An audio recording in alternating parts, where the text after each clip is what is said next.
오늘 함께 나눌 하나님의 귀한 말씀 사무엘상 1장 1절에서 8절까지 말씀입니다. 사무엘상 1장 1절에서 8절까지 말씀입니다. 에브라임 산지 라마다임 소빔에 에브라임 사람 엘가나라 하는 자가 있으니 그는 여로함의 아들이요 엘루이의 손자요 도우의 증손이요 습의 현손이더라. 그에게 두 아내가 있으니 하나 이름은 한나요 하나 이름은 브닌나라. 브닌나는 자식이 있고 한나는 무자하더라. 이 사람이 매년에 자기 성읍에서 나와서 실로에 올라가서 만군의 여호와께 경배하며 제사를 드렸는데 엘리의 두 아들 홈니와 비나스가 여호와의 제사장으로 거기 있었더라.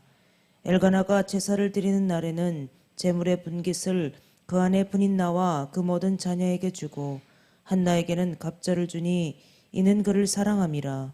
그러나 여호와께서 그로 성태치 못하게 하시니 여호와께서 그로 성태치 못하게 하심으로 그 대적 브닌나가 그를 심히 격동하여 번민케 하더라. 매년에 한나가 여호와의 집에 올라갈 때마다 남편이 그같이 하매 브닌나가 그를 격동시키므로 그가 울고 먹지 아니하니 그 남편 엘가나가 그에게 이르되 한나여 어찌하여 울며 어찌하여 먹지 아니하며 어찌하여 그대의 마음이 슬프뇨. 내가 그대에게 열 아들보다 낫지 아니하뇨. 아멘.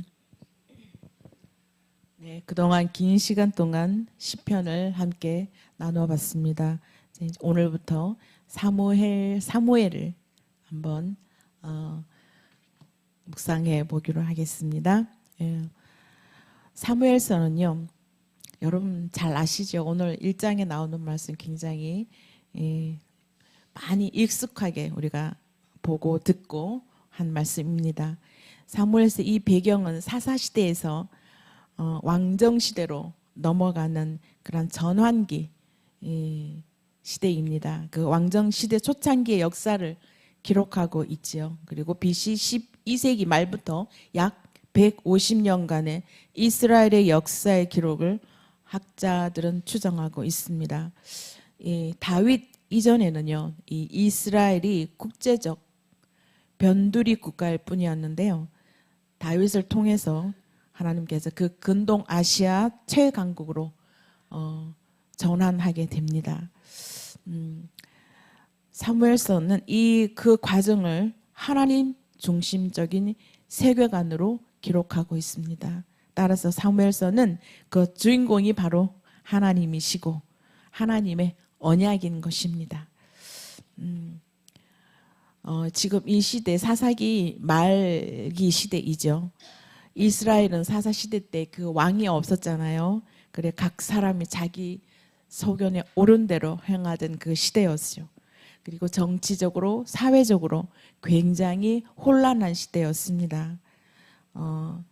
진정한 하나님을 버리고 자기들의 섬기고 싶은 우상을 마음껏 섬기고 그리고 종교적으로도 도덕적으로도 굉장히 타락하고 부패한 시대였습니다. 그런 시대에 이제 하나님께서 등장 인물을 이렇게 소개하고 있습니다. 암흑기 시대를 지나서 여기 이제 기록하고 있는데요. 이 사무엘의 기록자는 사무엘이라고 하죠. 1장에서 24장까지 이렇게 기록하다가 나머지는 나단 선지자와 같이 나머지를 다 기록했다고 하고 있습니다. 히브리 성경에는요, 이 사무엘이 상하권이 아니라 한 권으로 만들어진 책이었는데요. 70인역에서는 나뉘어졌죠. 사무엘과 그리고 왕국기로 열왕기 포함해서 왕국기로 나누어졌고요. 그다음 이제 라틴어 성경을 이렇게 쭉 세월이 가면서 만들어내다가 사무엘 상하 그리고 열왕기 상하 이렇게 4개로 구분되어졌습니다. 오늘 본문 사무엘 1장 한나에 대해서 이야기하고 있죠. 단순히 한 여인이 기적적인 출산 그런 이야기를 뛰어넘어서 이스라엘 역사의 거대한 전환점, 그리고 하나님의 통치 방식을 보여주는 아주 중요한 신학적인 서막이기도 합니다. 그 1장의 내용을 쭉 보시면 오늘 1장 8절까지 이렇게 읽었잖아요. 나머지 전체를 쭉 한번 살펴보면요. 첫 번째는 한나의 슬픔을 잘 묘사하고 있습니다. 인간의 절망이 하나님의 기회가 되는 그러한 지점을 잘 묘사하고 있죠. 한나의 개인적인 눈물은 단순히 아들을 얻기 위한 그런 슬픔을 넘어서 영적인 메시지를 이스라엘 땅에 새로운 시대를 열어줄 사무엘을 잉태하기 위한 산고의 과정이라고 볼 수가 있습니다. 이 에브라임 산지에 살다라고 나와 있는데, 에브라임 산지에 살고 있는 이 에브라임 사람 엘가나, 엘가나의 아들이 바로 이 사무엘이죠. 에브라임 지파 사람이 아니고요, 그냥 에브라임 그 지역에 살고 있다라는 것입니다. 그리고 여기에 뭐 쭉 엘리오의 손자이고 이렇게 선대를 쭉 나열하고 있죠. 위 선조를 나열하고 있는데, 이거는 레위 사람인 것을, 엘가나가 레위 지파 사람이라는 것을 증명하고 있는 것입니다. 레위 사람 이 엘가나는 두 아내를 두었다라고 합니다. 두 아내를 취한 것부터 이제 하나님의 뜻을 어긴 것이죠. 여기서부터 하나님의 뜻은요, 일부일처였는데 인간의 모든 문제는 바로 여기에서 비롯되는 것입니다. 하나님의 뜻을 거스렸죠. 하나님의 뜻을 거스렸기 때문에 아픔과 고난과 두 여인의, 그리고 한나의 특별한 한나의 고통과 고난이 여기에서 묘사되고 있습니다. 한나는요, 은혜를 의미합니다. 한나의 이름은 은혜를 의미하지요. 그리고 우리 한나가 왜 이렇게 슬픔에 쌓여 있었을까요? 잘 알고 있는 한나는 자녀가 없었기 때문이죠. 분인나는 아이를 낳아서 한나 앞에 굉장히 교만한 모습을 보였지요. 그런 것들이 한나는 많이 고통스럽고 슬펐습니다. 5절에 여호와께서 그에게 임신하지 못하게 했다. 여기에는 임신하지 못하게 하시니 라고 말씀하고 있습니다. 성태치 못하게 한다라고 어렵게 말을 써놨죠. 예, 임신하지 못하게 하시니 아이를 가지지 못하였지만 하나님을 굉장히 잘 섬기는 경건함은 남달랐던 한나였습니다. 그래서 매년 실로에 올라가서 여호와께 제사를 드리는 일은 꼭 빠뜨리지 않고 했습니다. 실로에 올라가서 제사를 드린다는 것, 이스라엘 그 당시에 3대 절기에는 항상 올라가서 성전 올라가서 예배를 드렸죠.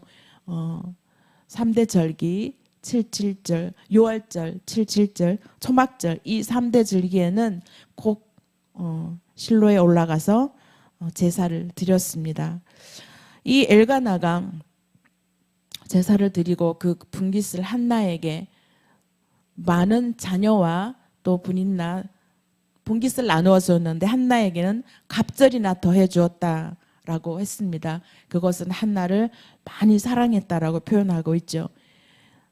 그렇지만 여호와께서는 임신하지 못하게 하셨다라고 표현하고 있습니다. 여기에선 5절에도 하나님께서 여호와께서 한나의 임신하지 못하게 했다.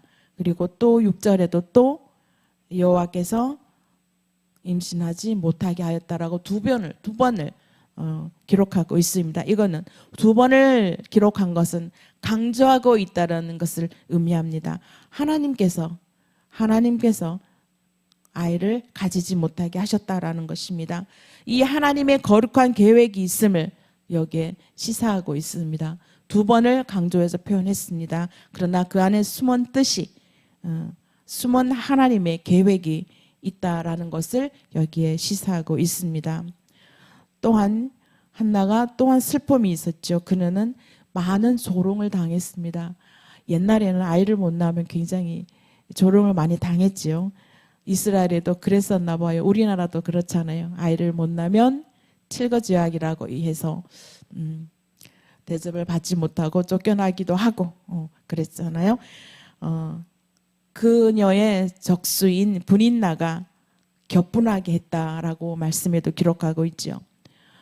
아이가 없는 것을 경건치 못한 자들은 조롱하고 그랬었다라고 기록하고 있습니다. 경건치 못한 자들이 아이를 낳지 못하는 것을 조롱하고 비웃고 그러한 시대였습니다. 이 엘가나의 가정에는 늘 이로 인해서 갈등이 있었습니다. 하나님의 뜻이 아닌 일을 행하였기 때문에 갈등은 끊임없이 있었습니다. 또 한 사람으로 인해서도 굉장히 힘들고 어려운데 두 여인을 거느려야 되니 얼마나 힘들었겠습니까? 두 여인 사이에도 갈등과 늘 시기, 질투, 다툼이 있었던 가정이었습니다. 늘 시기하였고 분노하였고 그래서 가정의 평화는 없을 수밖에 없는 거죠. 하나님의 뜻을 거스리는 가정에서는 결코 평안이 있을 수가 없다는 것을 여기에서도 하나님께서는 메시지를 전해주고 있습니다. 분인날은 아이를 가졌다고 해서 늘 교만했죠. 그리고 동정하는 게 없고 배려가 없었고 반면에 한나는 굉장히 연약합니다. 그리고 감정적으로 예민하였습니다. 그럴 수밖에 없겠죠. 나의 부족한 것 때문에 늘 아프고 슬프고 그랬기 때문에 연약할 수밖에 없었고 감정적으로 예민할 수밖에 없었습니다. 그들의 갈등은 남편의 차별적인 사랑, 분인나는 아이를 낳았지만 분인나는 한나를 더 사랑했다는 것을 다 느끼잖아요. 예민하잖아요. 그렇기 때문에 굉장히 갈등이 심하여 갔습니다. 남자 때문에 두 여자가 늘 갈등하고 있습니다. 남자들이 좀 그렇죠. 분인나로 인해서 많이 당하는 그 슬픔에 잠겨 있는 이 한나가 마음이 괴로워서 여호와께 기도합니다. 마음이 괴로워서 여호와께 기도하는 사람이 있는가 하면 세상의 방법으로 풀어가는 사람들도 있습니다. 그러나 한나는 하나님을 잘 섬기는 하나님을 섬기는 그러한 믿음이 있는 여인이었기 때문에 내가 마음이 괴롭고 힘들 때 하나님께 기도하였습니다. 기도는 그 기도를 해본 자만이 그 맛을 아는 거죠. 하나님께 기도 올려서 하나님의 응답을 듣고 하나님의 음성을 듣고 하나님이 나에게 주시는 그 축복을 맛본 자만이 기도를 하게 되는 것입니다. 그리고 한나는요, 기도하는 사람이었기 때문에 기도를 쉬지 않고 내 마음이 힘들 때마다 기도했던 것이죠. 그것은 심적 고통 중에도 단련된 그러한 일이었습니다. 기도도요, 기도를 하는 자만이 기도를 합니다. 기도도 하려고 마음만 먹지만 행하지 않았으면 기도도 잘 안 되죠. 기도가 안 되니까 기도 책을 만들어서 기도를 읽게 하고 막 이런 훈련을 합니다. 기도가 훈련되지 않으면 기도 잘 안 되죠. 그런데 한나는 기도가 훈련이 되어 있었던 사람이었습니다. 그래서 마음의 고통이 오면 기도로서 하나님께 나아갔던 것을 볼 수 있습니다. 그가 자녀를 갖지 못한 것은 하나님이 하신 일이었죠. 그런데 한나가 그거를 깨닫지 못하고 아파하고 고통스러워하고 하나님 앞에 나아갑니다. 그것은 그의 신앙과 인격이 잘 훈련되어졌기 때문에 하나님께 엎드릴 수 있었지요. 한나는 기도 중에 서원을 하게 되죠. 우리가 기도하면서 서원하는 경우가 참 많은데요. 잘못 서원했다가 엄청나게 많은 것을 감당해야 되는 부분이 많이 있죠. 우리가 서원하는 것을 잊어버리기도 합니다. 근데 한나는요, 기도 중에 서원합니다. 자녀가 없음으로 인해서 당하는 그 고통 때문에 아들을 주시면 평생토록 나시린으로 살게 하겠습니다. 라고 하나님께 드리기로 하나님과 약속을 하고 서원을 합니다. 또 그것을 또 믿음으로 확신을 가지고 아들을 주실 것을 믿고 있었습니다. 그리고 또한 하나님 믿음을 주실 것을, 아들을 주실 것을 믿었기 때문에 기뻐하게 되죠. 이 기뻐하다라는 것은 하나님께 응답을 받았다라고 표현하게 되겠습니다. 여호와께서 생각하셔서 잉태하게 하셨다라고 하는데요. 이 사무엘은 하나님께서 들으셨다라는 뜻을 가지고 있는 이름이죠. 하나님께서 한나의 기도를 들으셔서 사무엘을 잉태케 하셨습니다. 그래서 그 이름을 사무엘, 하나님께서 들으셨다라는 뜻의 이름을 하나님이 주셨습니다. 응답하셨다라는 것이죠. 이 1장에는요, 이 에피소드가 단지 표면적으로는 한 지방에 거주하는 레위인 집안의 이야기이기도 하지만 이면적으로는 이스라엘의 영적 혼란이 깊었던 이 시기에 하나님의 종을 하나님께서 미리 예비하신 그러한 사건입니다. 한나의 형편은 바로 이스라엘의 상황입니다. 이스라엘의 상황이 굉장히 암울하고 어두운 상황이었죠. 한나의 이야기는 개인적인 한 여인의 스토리가 아닙니다. 이 이야기가 사무엘서 서두에 1장에 나오는 것은 한나의 그 형편이 바로 이스라엘의 상황이기 때문입니다.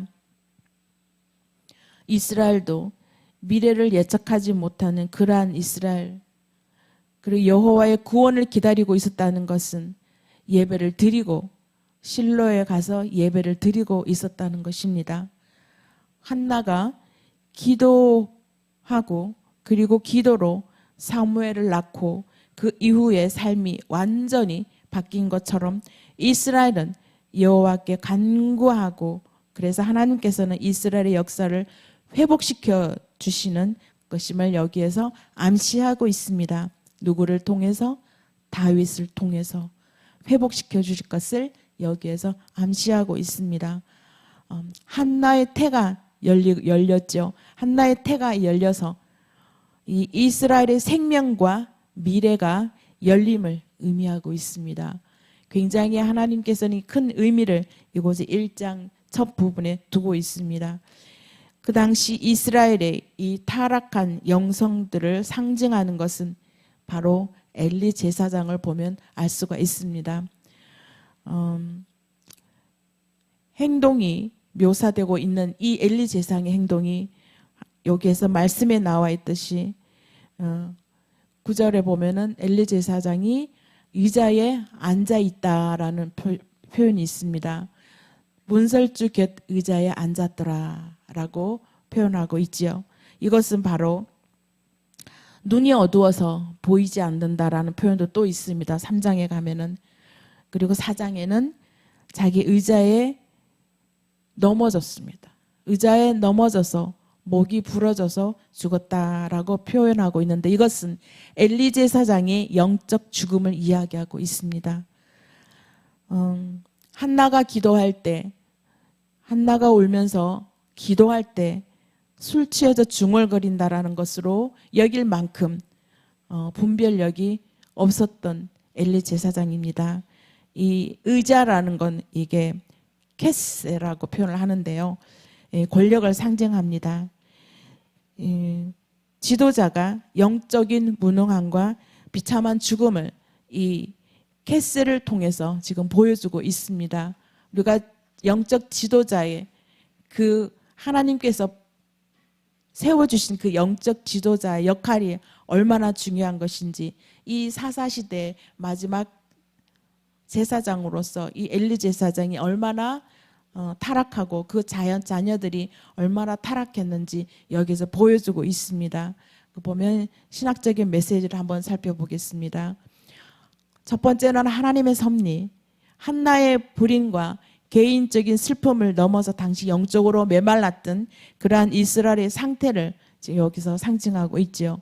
그렇지만 사무엘서에는 한나가 아이를 갖지 못한 그러한 이유들을 쭉쭉 나와 있죠. 5절 여호와께서 그렇게 했고 여호와께서 그렇게 만들었다라고 표시하고 있습니다. 이를 통한 메시지가 인간의 결핍과 고난이 결코 우연이 아닙니다. 하나님의 더 큰 계획을 위한 거룩한 계획이라고 말할 수가 있습니다. 두 번째는요, 기도의 힘. 한나는 자신의 고통을 하나님께 가지고 갑니다. 우리는 나의 고통을 어떻게 표현하는지요? 우리도 다 하나님의 앞에 나의 고통을 가지고 가지요. 마음을 쏟아 부어놓은 그러한 기도를 통해서 한나가 내면의 변화를 경험합니다. 기도를 마친 그녀가 다시는 근심하지 않고 염려하지 않게 되었고, 그리고 상황이 바뀌기 전에 이미 기도를 통해서 하나님의 평강이 임했던 것을 볼 수가 있습니다. 한나의 기도는 단순한 요구사항이 아니고 자신의 영혼을 쏟아내는, 내 영혼을 온몸으로 쏟아내는 그러한 행위임을 보여주고 있습니다.